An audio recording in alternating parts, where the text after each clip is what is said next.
I decided to live with my sister and niece, so you should look for another cheap apartment as you are a stranger after all, David told me, and I was so shocked that my eyes widened. I was speechless with my mouth open. I never thought he didn't know this in-law's house is registered under my name.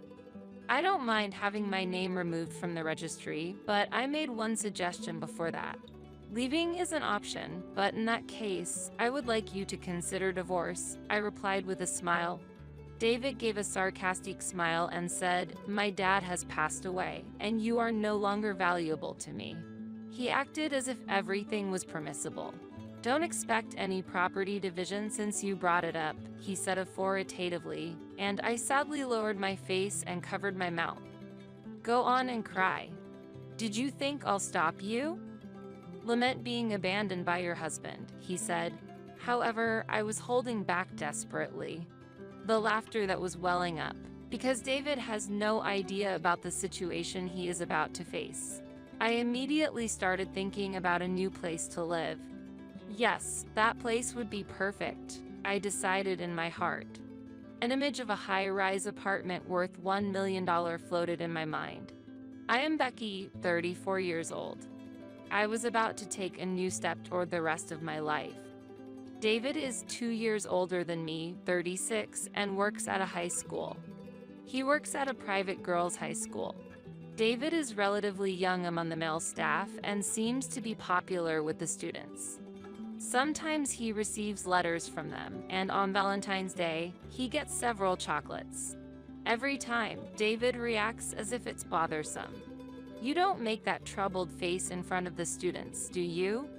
I ask, and he gives a wry smile. "Of course not. I wonder why they give me chocolates even though they know I'm married. It wouldn't hurt to accept them," I say, reminiscing about my high school days when I had a crush on a teacher more than 10 years my senior.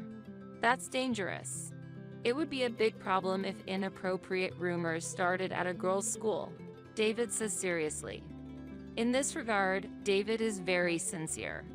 Even when he receives favorable looks from young students, he doesn't engage in inappropriate relationships, so I can feel at ease.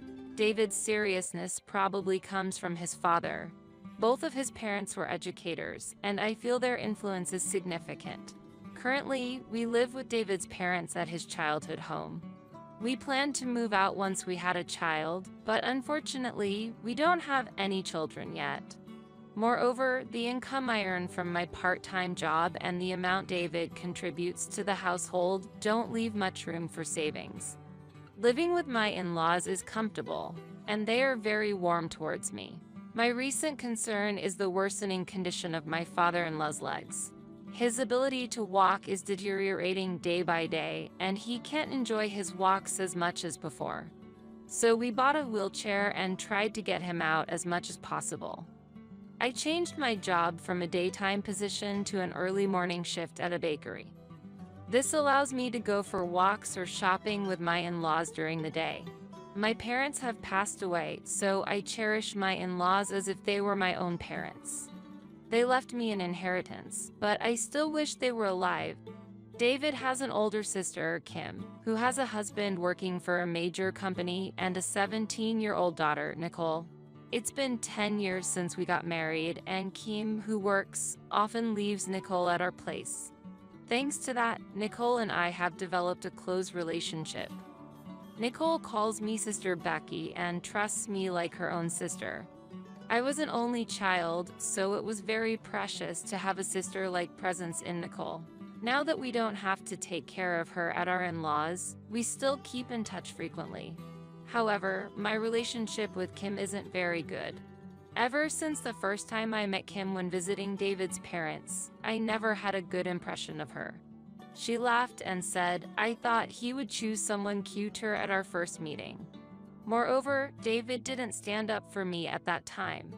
If David's parents hadn't been upset by Kim's words, I might not have married David. David later said, "I don't choose people based on their looks. I believe that personality is the most important thing in marriage." However, those words didn't resonate with me much. Instead, the immediate anger from David's parents made me feel they cared about me. I wanted to be dutiful to David's parents as I couldn't be to my own. Lately, Kim has been coming back to the family home more frequently. She doesn't talk to me directly, but from conversations with David and his parents, it seems there are frequent conflicts between her and her husband. Despite both working, she's often pointed out for neglecting household chores, expected at least to handle cleaning. If I only worked a few hours part-time like Becky, I could manage housework too. But I work full-time, she sarcastically remarked, glancing at me. Kim often compares herself to me. For a long time, I didn't understand why, but it seems she's competing with me. Maybe Kim was upset because David's parents sided with me when we first met. Eventually, David defended me, which seemed to increase Kim's anger. Well, we're getting by only because Mom is helping out. It would be impossible alone, David said, and Kim laughed proudly. Without children and with Mom's help, it's natural you can manage household chores. No, you're not managing. Kim is more capable, isn't she? They laughed at me disdainfully. I caught my mother-in-law's eye watching them from a distance, and David quickly cleared his throat. However, Becky is doing her best. She's attentive, like taking care of my father with his bad legs. As I walked to the bedroom, leaving Kim surprised by his statement, I decided to contact Nicole. Nicole calmly responded, "Yes, Mom is wrong in this case." Despite having time, including when Nicole is at tutoring, the housework should be manageable. But it seems it's not being done. There's no sign of her being unfairly scolded. David typically sides with Kim. Kim is competitive with me, and David seems to harbor competitiveness towards his brother-in-law, who works at a top company. But as I see it, David is clearly lagging behind in this competition. His brother-in-law earns several times more than David. My point isn't about the amount earned, but how much one can spend on their family. I don't know how much David earns, nor does he know or show interest in my part-time income or savings. As long as we can get by on what he brings home, that's fine. I don't know what he does with the rest of his salary. However, there are nights he comes home late. He explains, "I was out drinking with work colleagues." Whether that's true or not, I can imagine David, who avoids even the slightest rumors among his students, having an affair. I never doubted him. David contributes $1,000 a month to our household. Normally, this amount would be challenging to sustain a household. This fact alone could be a seed for divorce or conflict. "This is my parents' home, so no need for rent," David says. But $1,000 is a bit. I counter. "Then, how about asking my parents for living expenses?" he suggests. "That's not really the point," I say, but my true feelings don't seem to reach David. I don't expect David to support all three of us alone. However, I don't feel a sense of responsibility for his family in his actions. "You can say such things after you have children like your sister," he said, knowing it would hurt me. At that moment, I realized that although my husband cared for his sister, he did not show the same care for his wife. Meanwhile, my father-in-law's leg condition was gradually worsening. Our surroundings were all slopes, not suitable for wheelchair use. Why not consider moving? I suggested it to my in-laws when David was not around. But the budget, they responded. "We could use the funds from selling the house, and I can cover the additional mortgage payments," I offered, and my in-laws exchanged glances. "But Becky, that's a lot of money. You're already contributing more to the living expenses than David," my mother-in-law said with concern. "Don't worry," I reassured them. "I have an inheritance from my parents. If it can be used for my father-in-law and mother-in-law, my parents would be pleased," I explained. By then, my feelings for David might have almost disappeared. However, I felt affection for my in-laws and wished to continue living with them. We decided to move to a new home after discussing it with David's parents. Before moving, we made the house wheelchair accessible and installed handrails to ease my father-in-law's movement. I believe the new house, especially for my father-in-law, was much more comfortable than the previous one. In the old house, Even moving to the toilet was a struggle, but now he could use it with ease. Initially hesitant, my in-laws felt relieved after I accepted a certain condition. That was to put the new house in my name and keep this fact from David. I had kept the existence of my inheritance from my parents a secret from David. If David knew about your assets, he would rely on you even more. We can't allow that, my father-in-law said, showing his intention to protect me from relying on my parents' inheritance, which made me genuinely happy. I wish I had more strength. I'm sorry for being a burden, my father-in-law apologized, but I waved it off. Not at all. I look forward to our walks together every day, I told him, and he smiled gratefully. Thank you, he said. However, after having difficulty walking, my father-in-law's appetite decreased, and he lost quite a bit of weight. I hoped the new, more accessible house would help him regain his former vitality. What a lovely house, Kim commented while looking around during her visit. She tapped the handrail and added, but these handrails are a bit in the way. They spoil the look. The safety and well-being of my father-in-law are much more important than the appearance, I counted, and Kim, displeased, huffed and left without another word. We always leave the toilet lid open in our house. This is because lifting the lid is a significant burden for my father-in-law with his mobility issues. Therefore, we make sure to clean it regularly to prevent any bad odors. Despite the handrails, bending or leaning forward to lift the lid is painful for him, as he has complained. However, every time Kim uses the bathroom, she closes the toilet lid. No matter how much I explain, her behavior doesn't change. One day, after a loud noise, I rushed to find my father-in-law had fallen while trying to open the toilet lid. I've asked you not to close the lid, I exclaimed to Kim, who arrived later, supporting my father-in-law. I couldn't forgive her, even if she was my sister-in-law. Fortunately, my father-in-law wasn't seriously injured, but that didn't mean there was no problem. Leaving the lid open isn't hygienic, and it's not good feng shui either. You shouldn't leave the toilet lid open, Kim argued. Then, my usually calm mother-in-law retorted, that doesn't matter. Do you want to injure your father? It's okay, Mom. Kim didn't mean to. Really, it's exaggerating to say I caused my father's injury, Kim laughed off. But my mother-in-law's anger didn't subside, and she told Kim to leave the house. I thought we might live more peacefully. I momentarily felt relieved, but soon after, it was discovered that my father-in-law had cancer. The cancer had already metastasized throughout his body when found, leaving no room for treatment. Just half a year later, my father-in-law passed away. After the funeral, I was shocked by a conversation I overheard from the living room. Does this mean you'll inherit the house now? Kim was talking to someone. To which the reply was, I wonder, shouldn't Mom inherit it? That was undoubtedly David's voice. The expression on my mother-in-law's face, who was heading to the living room with me, froze. But it's a relief, isn't it?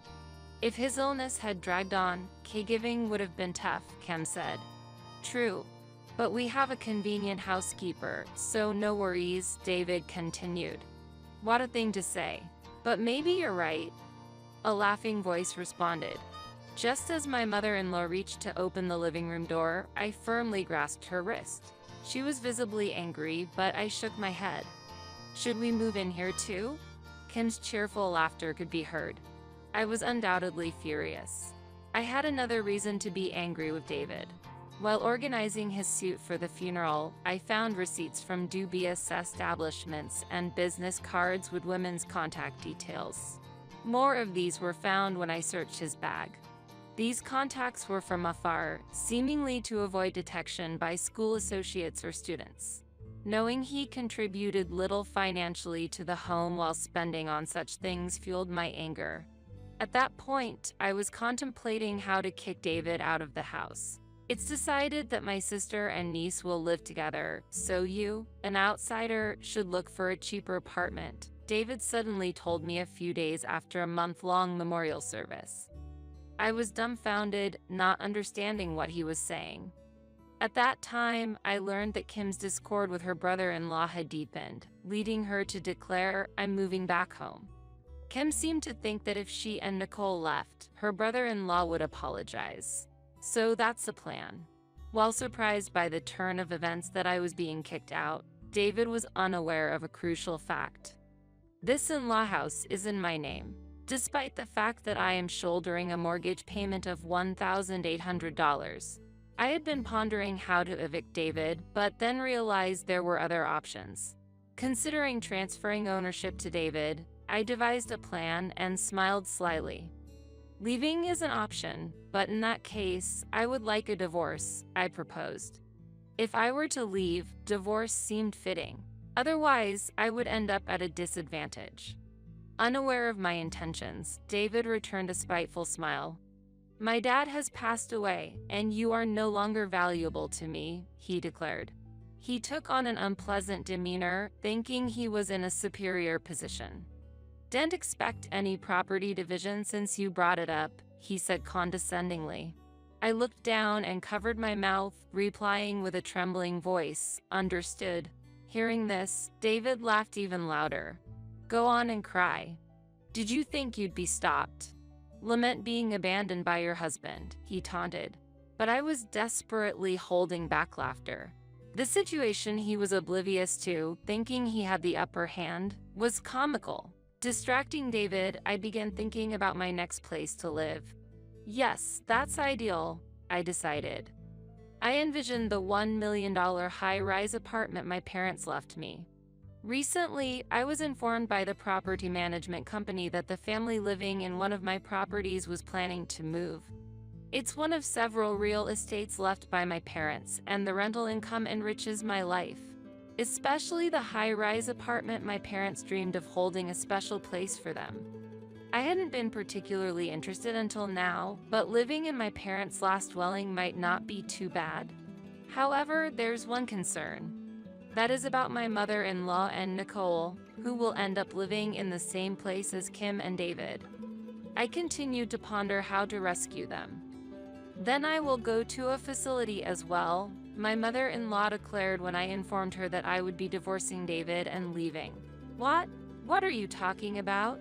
Kim is coming back," David protested. "Yes, if you say such things, Dad would be sad," Kim added. "Dad would be sad? What would my mother-in-law think about Kim's words that trivialized the deceased father-in-law?" However, at that moment, I came up with a plan. I whispered it to my mother-in-law, and we decided to proceed with the plan without letting the other two know. If they won't let me leave, I'll just have to be kicked out. With the divorce pending, I continued to live in my in-laws' house for the time being. Currently, I am living in the same living room with my mother-in-law. This is a temporary measure until I find a new place to live. When Kim and Nicole started living together, my mother-in-law and I put our plan into action. "Why isn't there a dinner prepared for Dad tonight?" My mother-in-law said at dinner, causing David, Kim, and Nicole to be astonished. "What do you mean? Dad is no longer in this world. What are you talking about?" David was confused. Kim was angry, and Nicole could not hide her concern. Each showed a different reaction. Although it was necessary to keep this plan secret from Nicole to avoid suspicion, it pained my heart. "How can you say such a thing? Apologize to Dad." "It's bad luck, isn't it, Dad?" My mother-in-law spoke to the seed of the deceased father-in-law, creating an indescribable tension. I quietly prepared a meal for the deceased father-in-law. My mother-in-law continued to act as if he were still alive. If we closed the toilet lid, it would be inconvenient for Dad. The plan also served to admonish Kim and David for disrespecting the deceased. I also intended to see whether these two could ever take care of my mother-in-law in the future. Kim roughly grabbed my mother-in-law's hand and took her to the portrait. "Why are you saying Dad is here? He's no longer in this world. Isn't that obvious from the portrait?" Despite Kim's angry shouts, my mother-in-law calmly sat in front of the altar and quietly stared back at Kim. "Dad is right here," she said while pointing to the portrait, as if she could feel his presence. She delivered these words calmly yet coldly to Kim. Your terrible words and attitude are also seen by Dad. Always, she said, making Kim visibly shiver. Stop it. Kim screamed and left the room. I had expected her to be the first to break. Mom has finally gone crazy, Kim complained. But when you take her to the doctor, they say there's nothing wrong, right? I counted, and Kim raised her voice in distress. Yes, outside she acts perfectly fine. In front of the neighbors, she's impeccable. I can't stand it anymore. Yes, but there's still a mortgage on this house, and without Mom's pension, we can't make the payments. I overheard them discussing secretly in the living room. While doing the dishes, I pretended not to hear while listening. Finding a facility is tough, and the costs are significant. Kim, can you bear those? They discussed. No way. That's impossible. We need to save for Nicole's college tuition until she graduates. It seemed they were more troubled by the financial burden than my mother-in-law's health. Truly disgraceful. Reaching my limit, I turned off the tap and joined their conversation. I found a new place to live. If you'd like, I can take my mother-in-law and care for her until we find an appropriate facility, I suggested, watching them look at each other before adding, also, about the mortgage on this house. I've been the one making the payments. Really? Is that so? David muttered to himself in a daze. The amount left after deducting living expenses from my part-time income is enough for the payment. I had anticipated David thinking that. He probably assumed, now that my sister's income is there, it will be easy. Pretending not to hear, I chuckled inwardly as I told him, if your mother and I leave together, I'll transfer the property and loan payments to David. David simply replied, understood. At that moment, feeling relieved that my mother-in-law would be protected, a new development awaited us. However, it might have been a rather favorable turn of events for us. After returning home from high school, Nicole came to me with a serious concern. She had heard from a friend that her mother might be having an affair. Her friend had seen Kim walking arm in arm with a suited man one night, someone who wasn't Nicole's father. Upon further questioning, it turned out this happened while Nicole was at her tutoring session. It became clear that Kim's neglect of household duties wasn't due to parenting or work, but her affair. I assured Nicole I'll handle this matter and made her promise to keep it a secret. I immediately hired a detective to investigate Kim's affair. Perhaps she had let her guard down during the separation from her husband. Or maybe she was contemplating divorce. But her lapse came too soon. The legal divorce hadn't been finalized yet. Once the detective's evidence brought the affair to light, her brother-in-law initiated divorce proceedings. Nicole's father gained custody, and she went to live with him. Kim, along with her workplace lover, was sued for damages by her brother-in-law. Relieved, my mother-in-law and I left the in-laws house and moved to a high-rise apartment worth $1 million, starting a new life. One evening, while we were enjoying our peaceful days, the intercom suddenly rang. Displayed on the screen were David and Kim. "What brings you here?" I asked nonchalantly, but David retorted, "Because you won't answer the phone." "I'll step outside," I informed my worried mother-in-law before heading out. I had no intention of inviting them into my home or letting them pass the entrance. "Just leave it be," I muttered to myself as I headed to the front hall. "We can't talk here," I said, and we drove to a nearby cafe. During the drive, David kept complaining, "How can you afford to live in such a fancy high-rise apartment? It's an inheritance from my parents. I just rented it out to others until now," I explained. "Why didn't you tell me something so important?" David pressed, but I calmly replied, "Was there a need to? I was paying the living expenses. Besides, this property is not part of the estate division." David was the one who denied the property division. It was clear they had no grounds to complain to me. Once we arrived at the cafe and settled at a table, the conversation predictably turned to the mortgage of the in-laws house. "Why is it so high?" "A monthly payment of $1,800. David, trying to keep his voice down, was visibly furious. He must have wanted to scold me right there. I sipped my coffee leisurely and smiled gently. That's the value of the property, isn't it? I responded, to which David exploded, "This is no joke," and slammed the table. Kim tried to calm him as the surrounding patrons turned their gaze towards us. "Stop it. But Becky, you should have mentioned such a high mortgage," Kim said. Their desperation almost made me laugh. No gratitude was shown to me for paying that amount all these years. I wasn't asked. Besides, you left the title transfer mostly to me, right? I said quietly, hinting that it's improper to complain only when inconvenienced. Considering Kim was facing compensation claims from her husband and the wife of her lover, I could somewhat understand their situation. Moreover, the affair being exposed at her workplace made her resign. From my perspective, it was all a result of her own making. I gently turned my gaze to Kim, and I said with a smile, "You've had it tough, haven't you?" "What do you mean?" "Because he doesn't contribute enough money to the household." "What?" Kim stared at David. Feeling the side glance, David vaguely responded, "Well, that. I see. It hasn't been long since we left." As I ambiguously spoke, realizing Kim might not yet understand, David said quietly, "Don't talk about unnecessary things," and glared at me. "Hey, what are you talking about?" Kim turned to me, demanding an explanation. I shrugged and pulled out some documents from my bag. He only gave $1,000 to the household and frequented places like this. I laid out dubious receipts and women's business cards on the table. "What? What is this? What do you mean by going to places like this?" Kim was more outraged than expected, loudly reading the names of the establishments. "How foolish. Disgusting." Kim's exclamation triggered David's anger. "What are you saying? You two engaged in such embarrassing acts of infidelity at your workplace."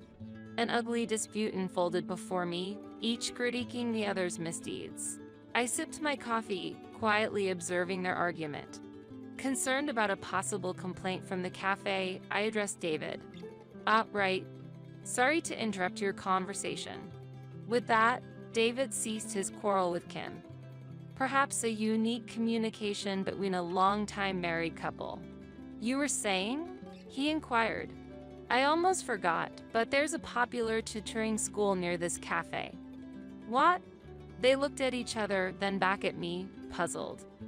"It seems many students spend their pre-class time here," I whispered to David. "See that uniform? Doesn't it look familiar? Wonder how many are around, including those in casual clothes?" Suddenly, David stood up, causing a loud noise. He scanned the surroundings, noticing the onlookers. I could hear subdued laughter around us. It seemed my choice of cafe made sense to David and Kim. "Just so you know, I wasn't the one who raised his voice." David remained standing, his face downturned, trembling. "Thank you for exposing yourself. I'm looking forward to school tomorrow." I rested my cheek on my hand, gazing intently at David, and smirked. Before me, David crumbled to the floor. Eventually, David and Kim's in-law house was put on the market, and they moved to an old, small apartment. Kim struggled to find a new job, and David resigned from the girls' school. It seems there was a complaint from a parent about a problematic staff member. Even without the complaint, David would have resigned, but the call spread the rumor. I knew this because Nicole's friend attended the school David worked at and provided the information. As David feared, the story spread quickly. After hearing it from Nicole, my mother-in-law exclaimed, "What a pitiful pair," and I burst into laughter. Once, they came to us, relying on the inheritance I received and my mother-in-law's income. They came to apologize, but I told them, "You don't need to apologize anymore," and quickly sent them away. I still live with my mother-in-law, enjoying the company of Nicole, who often visits our high-rise apartment. She likes the view from the windows, similar to the vast sky my parents once admired. With the curtains wide open, our meals are always delightful. I hope to fulfill the filial duties to my mother-in-law that I couldn't to my parents, cherishing our life together.